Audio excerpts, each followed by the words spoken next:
Chapter 79. The Takers of Souls.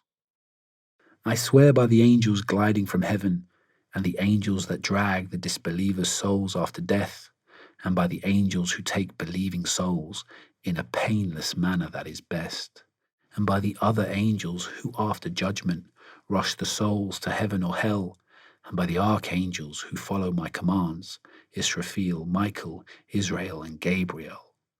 On the day the trumpet is blown, the earth will shake, and the second blow will follow, and the disbelievers' hearts will tremble, and their eyes will be filled with sorrow.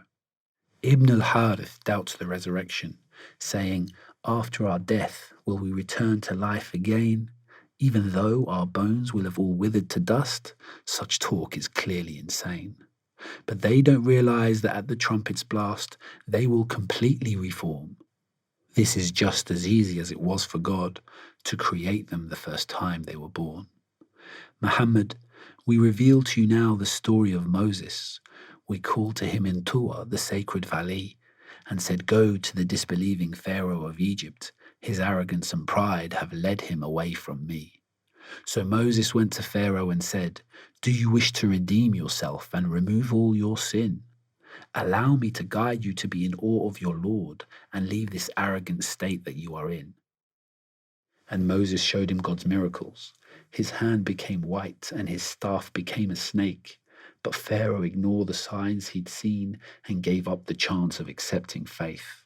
He gathered his people from all his land and resumed his arrogance. He thought himself best, saying, "I am your true supreme Lord."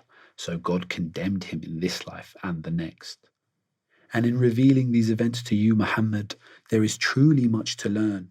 So tell the people to heed such warnings and to believe and make striving for the next life a sincere concern. And ask the disbelievers to consider, which do they think was the tougher creation, simple mankind, or the high and mighty sky with all its stars and constellations? Do they consider how it blends to night and then blends back to day, or the earth's shape and size, vast bodies of water, its animals and varied terrain? So now you've been given lessons and warning. Wait for the overwhelming event, marked by the second blow of the trumpet, 40 years after the first is sent.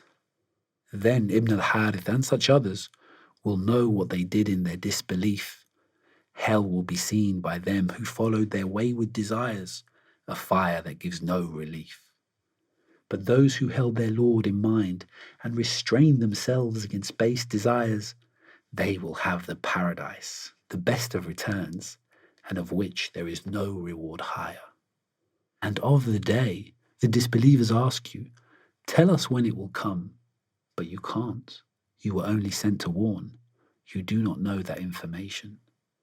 Knowledge of the day belongs to God, but the day will be arriving soon, and life on earth will feel like an evening, or at most, the time from daybreak until noon.